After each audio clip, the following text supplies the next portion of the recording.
1.5 மாசமா நடந்துட்டு இருந்த வேர்ல்டு கப் மேட்ச் இப்போ ஃபைனல் ஸ்டேஜுக்கு வந்துருச்சுங்க. இதில் நம்ம இந்தியா கூட ஃபைனல் மேட்ச் விளையாட போகிற டீம் கன்ஃபார்மும் ஆயிடுச்சு. அது வேற யாரும் இல்லை, ஆஸ்திரேலியா தான்.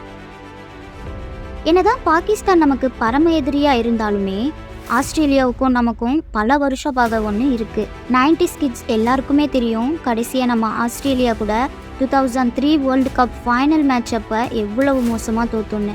அன்னைக்கு மேட்ச்சில் ரிக்கி பாண்டிங் என்ன அடிச்சாருங்க. அடிக்கிற பால் எல்லாமே 6-4ன்னு போயிட்டுருக்கு. அந்த காலகட்டத்தில் 300 அடித்தாலே சேஸ் பண்ணுறது ரொம்ப கஷ்டம். ஆனால் இவங்க இறக்கமே இல்லாமல் 360 ரன் டார்கெட் செட் பண்ணாங்க நம்ம இந்தியன் டீமுக்கு. சேஸ் பண்ணுறப்ப சச்சின் முதல் ஓவர்லேயே அவுட் ஆயிட்டாரு. அப்போவே இருந்த கொஞ்சம் நஞ்ச நம்பிக்கையும் போயிடுச்சுங்க. எல்லோரும் டிவி ஆஃப் பண்ணிட்டு தூங்க போயிட்டாங்க. காலையில் எந்திரிச்சு பார்த்தா சேவாக் மட்டும் கடைசி வரைக்கும் போராடி 82 அடிச்சிருக்காருங்க. மிச்சம் யாரும் சொல்லிக்கிற மாதிரி விளையாடலை.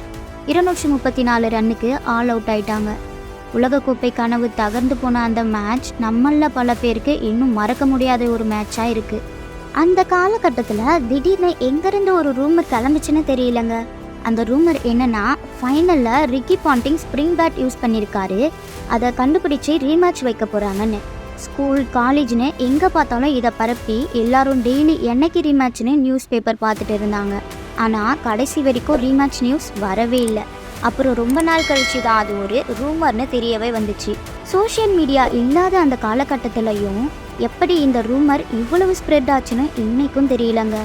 2019 நியூசிலாந்து கூட செமிஃபைனலில் தோத்ததுக்கு இந்த வேர்ல்ட் கப் செமிஃபைனலில் எப்படி ரிவெஞ்ச் எடுத்து சக்ஸஸ்ஃபுல்லாக ஜெயிச்சோமோ அதே மாதிரி 2003 நடந்த ஃபைனலுக்கும் 20 வருஷம் கழிச்சு பழைய பகையை தீர்த்து போகணும்னு நினைக்கிறாங்க. ஆஸ்திரேலியன் டீம் கூட பழைய ரெக்கார்ட்ஸ் எல்லாம் அந்த அளவுக்கு நமக்கு சாதகமாக இல்லைனாலுமே ரீசெண்ட் டைமில் அவங்கள விட கொஞ்சம் நல்லாவே பர்ஃபார்ம் பண்ணிட்டு இருக்கோங்க. ஆஸ்திரேலியன் டீமுமே அப்போ இருந்த அளவு இப்போ ஸ்ட்ராங்கான டீம் இல்லைனாலும் வேர்ல்டு கப் ஜெயிக்கிறதுக்கான பொட்டன்ஷியல் உள்ள பிளேயர்ஸ் எல்லாருமே அந்த டீமில் இப்போவும் இருக்காங்க. பொறுத்திருந்து பார்ப்போம் இந்திய மண்ணில் வெற்றி யாருக்குன்னு.